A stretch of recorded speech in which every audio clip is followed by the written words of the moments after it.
My name is Richard, and this is my journey to competing at one of the largest Middle-earth strategy battle game tournaments in North America. This tournament was held at the Adepticon convention in Chicago this last March. It was Games Workshop's sponsored event in which they awarded the iconic Forge World Ring trophies. These trophies are mostly only available in tournaments in the UK, with this tournament being one of the exceptions in North America, making Adepticon one of the largest and most prestigious events on our side of the world. A little on my background as a competitive Middle-earth player. I've won my fair share of tournaments on the west coast of Canada and the US, and I've flown to the Nova Open a couple times, which is another huge Middle-earth tournament on the east coast of the US, just missing out on the podium both times. 5th in 2019 and 7th in 2022. So that's why I was hungry for my first big convention win. I had yet to attend Adepticon, so naturally it was on my bucket list for a long time. There began the seeds of potentially attending in March 2024. Unfortunately at the time, life then got busy and I didn't end up signing up. Like many people in the hobby, I decided to build a new army to play this year. But what to play?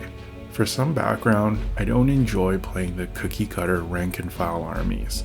No shame in that, but my playstyle requires having a bunch of shenanigans and tricks up my sleeve, even if it's using a profile not often seen at the top level of competition.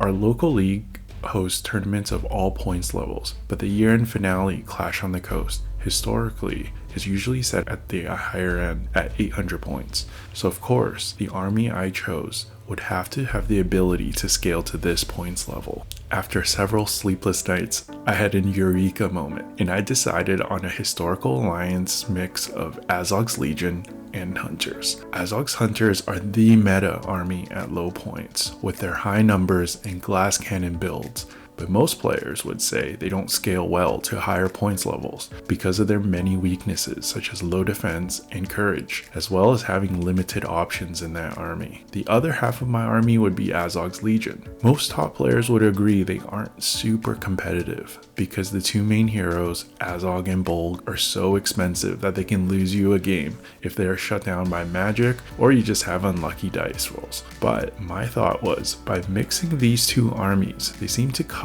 some of each other's weaknesses. And of course, with the Warbats and Goblin Mercenaries, there were enough tricks to fit my playstyle. There may be something there, and I went ahead with constructing my new army.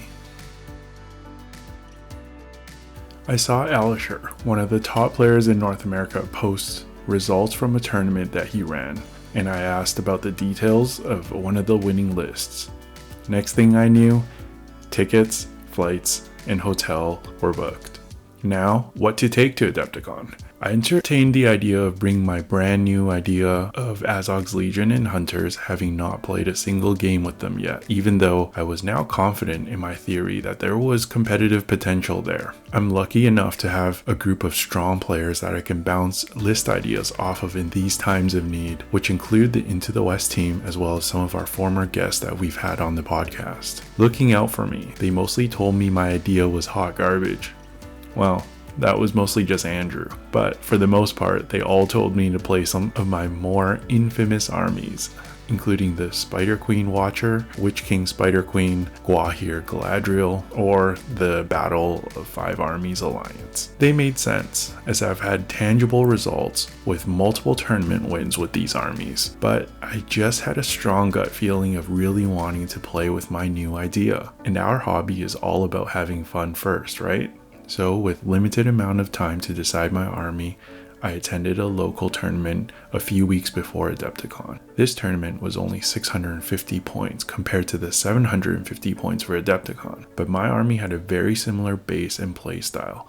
I told myself, if I won this tournament, I'll take this army to Adepticon, but if I place anywhere else but first, I'll listen to my friend's advice and go back to a tried and true army. After 3 games, I ended first out of 20 players with huge margins of victory, which I was quite surprised at. With 12 victory points being the maximum score for each game, I ended with 12-0, 12-0, and 12-1. This is incredibly hard to do with any other army I've ever played. It was rare to see such high scores even in victory. I thought this could be crucial in a larger tournament where the scores are really tight and victory points are the tiebreaker. So with possibly the least preparation I've ever had before a big tournament, I locked in and submitted my Azog's Legion and Hunters for Adepticon. Having not yet played my official 750 point list yet, I was a bit nervous. I ended up getting a game against my co-host Ian days before my flight to Chicago, asking for the worst matchup possible, which must include shooting and terror, so he handpicked the last Lions in the scenario to the death. I ended up losing, but it got my gears turning on how to potentially deal with these problems. Armed with a practice score of 0 and 1, my brother Charles took me to the airport and I was on my way to Adepticon. I arrived a day early and set up a practice game with Marcus Hammond from the Duran Show. He had a similar list to Ian, but this time the scenario was destroy the supplies, and I was able to play the objectives and use my numbers to win. I'll say this about Marcus. He is one of the most insightful players I've seen in this game. I'm someone that tends to learn most of my lessons in my losses, but yet in this game, Marcus was able to point out specific key areas of improvement even in my victory. So armed with 2 practice games, surprisingly, I was feeling now somewhat okay about the tournament. The day before the grand tournament, we had doubles, which isn't an event I play seriously, but it's good fun with lots of beer and friends. I played with Alisher, and we ended up going 2 and 1. Losing to the brothers from Gondor Calls for Ale. Classy gentlemen, aside from the fact that they were running bears. Mitchell Hammond from the Duran Show and his partner ended up winning the doubles event. Congrats to them. The tournament was a pool veto event, which meant a random pool was rolled for each round, and each player takes turn vetoing one of the 3 scenarios, and the remaining scenario is played. Pools can't be done twice, which meant for this 6-round tournament, all the pools will be used once. For round 1, I came up against Dan. He was playing the army of Thror, with Thror, Thrain, young Dwalin, and young Thorin. The pool that was rolled was hold objectives, which was a pool my army is already good at with my numbers and mobility. And getting to play dwarves, these advantages were compounded. My first choice to play was Domination, due to my force being significantly more mobile, and in this scenario I can spread out the objectives. I also liked Breakthrough, as my Goblin Mercenaries and Bats could threaten the back objective. Capture and Control was still okay for me, but I liked it the least because it required the least mobility, and it allowed the dwarves to stay within Thror's mana effect while still contesting the objectives. So I vetoed Capture and Control, and he vetoed Domination, which was the correct choice in my opinion. So we ended up playing Breakthrough. Bull got into his line very early. Heroic combated to threaten all 3 of his dwarf heroes. Bolg ended up getting 12 kills, hitting the Mighty Hero special rule. It's not often that you see that. He almost killed Thrain the very first turn, and then he ended up killing young Dwalin. Thrain later went down to a Hunter Orc. I ended up quartering him before I could kill Thror. This was fairly one-sided. The end result was a 10-0 major win. Dan was a newer player to the game, but was an absolute blast to play with a great attitude. It's always hard to see your tough dwarves go down one after another. Round 2. I played Tristan. I could tell he was an experienced player. His army was the Mordor Serpent Horde Alliance with Witch King, Slytherin, and Razgush.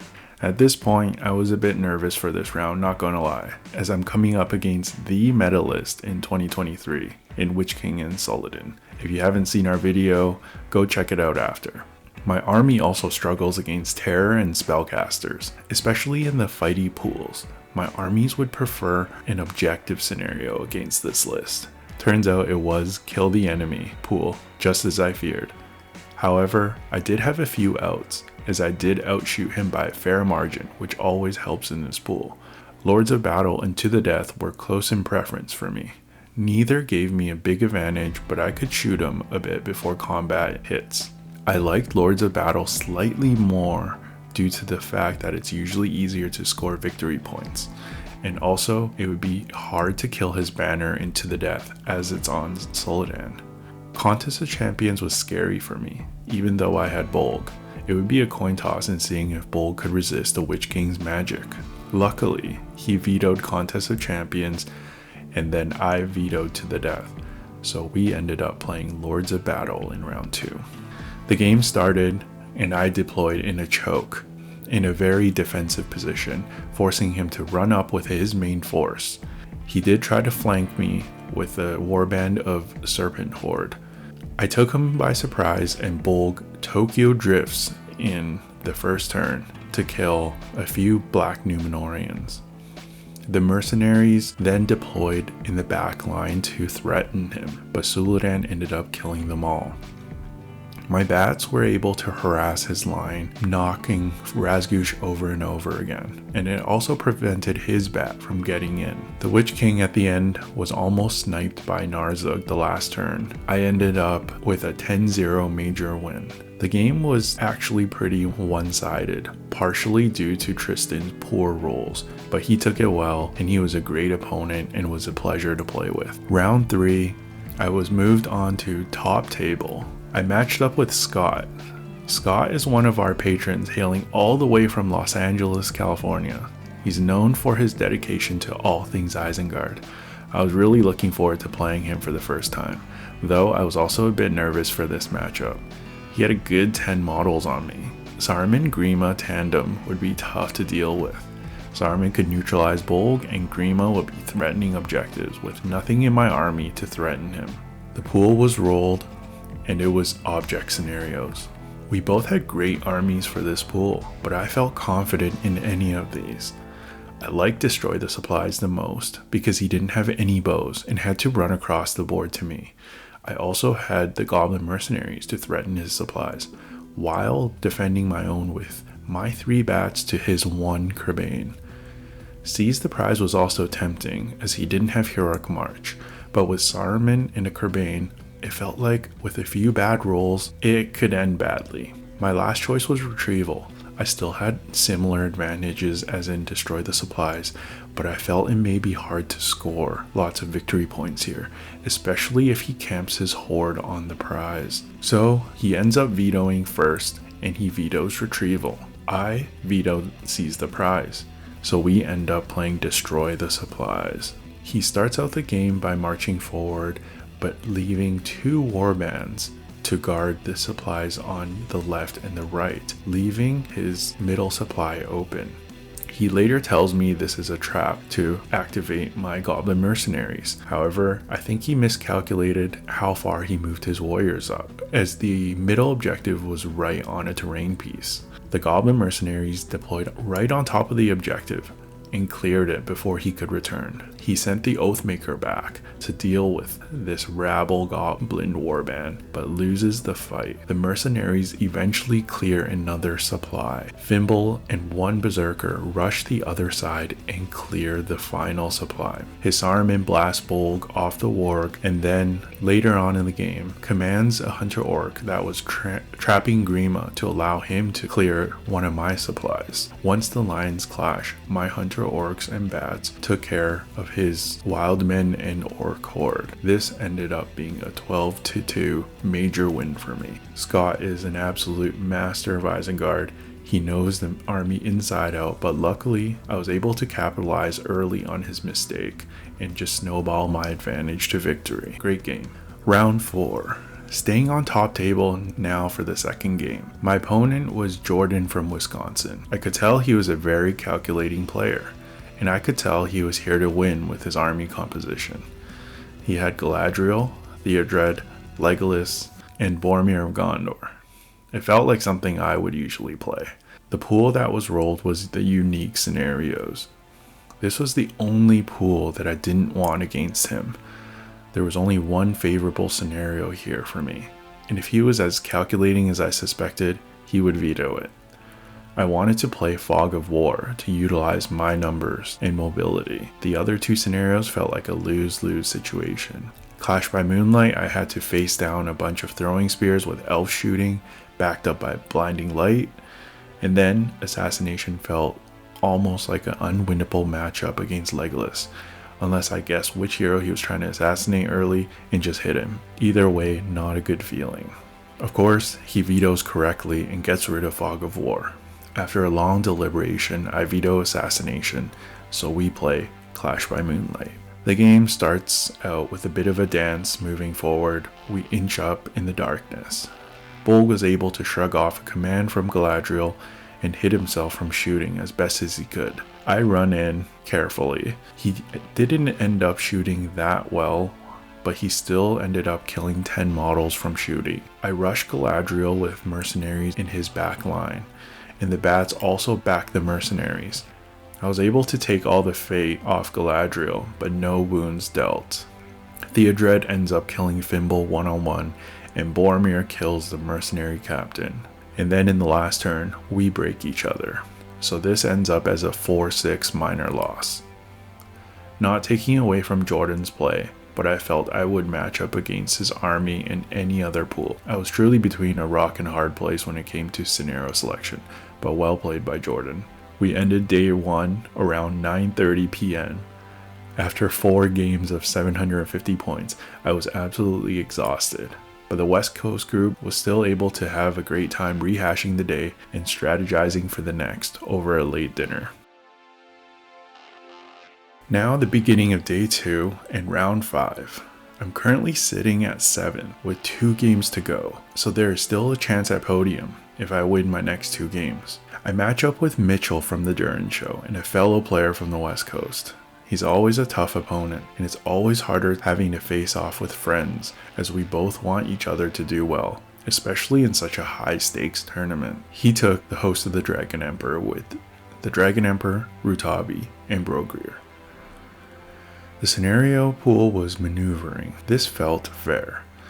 Reconnoiter was good for me because of my Goblin mercenaries, while Divide and Conquer was good for him because he could easily drum to the center and it would be a nightmare to remove the Easterling pike block from the center. Storm the Camp felt fair to the both of us, with the only downside being it would be hard to score victory points due to how the scenario usually plays out. Most of the time, camps don't get captured and it would be just either breakpoints or leader kills, which would mean a minor win. Regardless, we still did the sensible choice. I vetoed Divide and Conquer, and Mitchell vetoes Reconnoiter. So the scenario we would play is Storm the Camp. The first 2 turns he drums up and we both move up. The Goblin mercenaries then fail the ambush test, turn 3, and he forces me to deploy. I had a choice whether to play it conservative or stick with my strategy, and I just went for it. I still deployed them deep. He drums to shift most of his army to surround my mercenaries. My mercenaries have no backup and are completely surrounded. Bolg with a bat and a berserker runs in to help the mercenaries while the battle line is still approaching.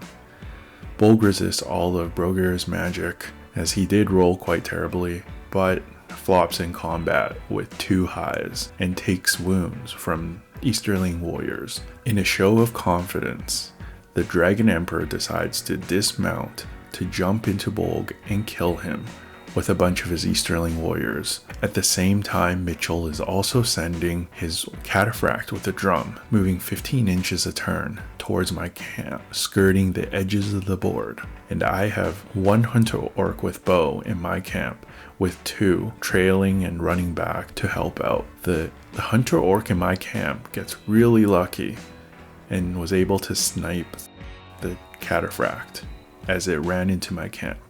Could the one cataphract taken on 3 hunter orcs over the course of a few turns? Who knows? I'm glad I didn't have to test it out.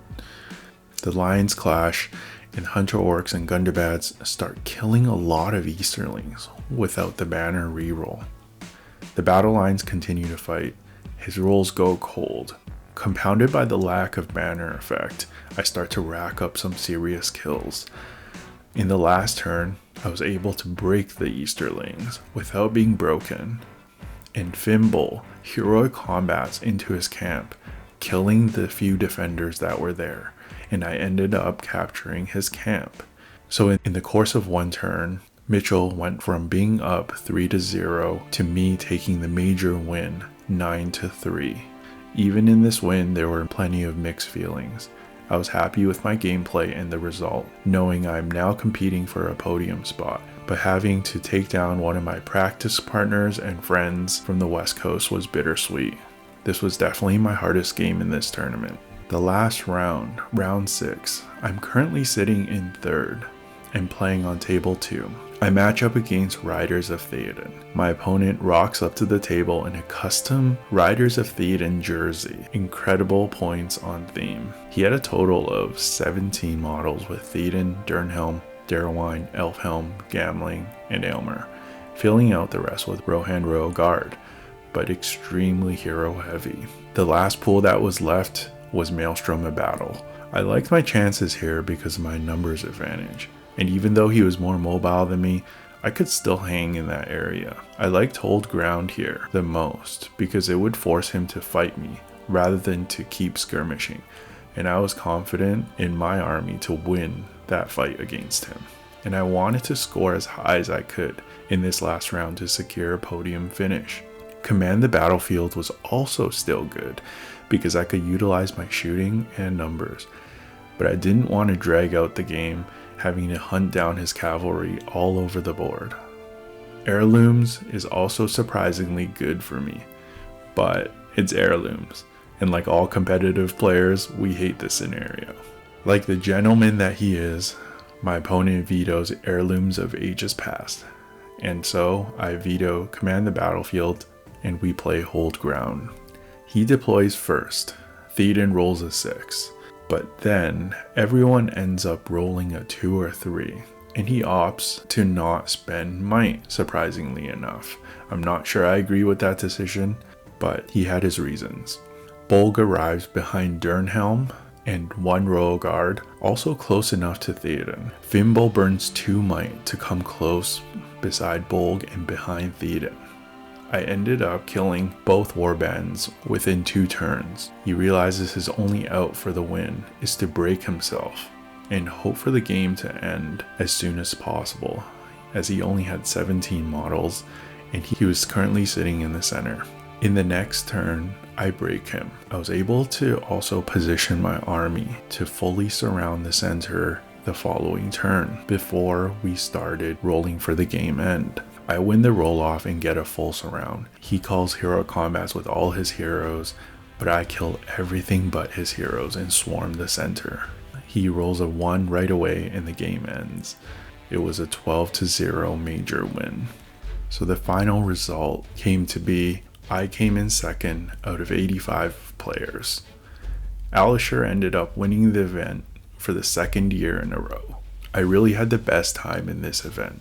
I wasn't able to win it all, but I am proud of my play and being able to podium with a list many top players have written off. And of course, the best part of any tournament was catching up with friends as well as making new friends too.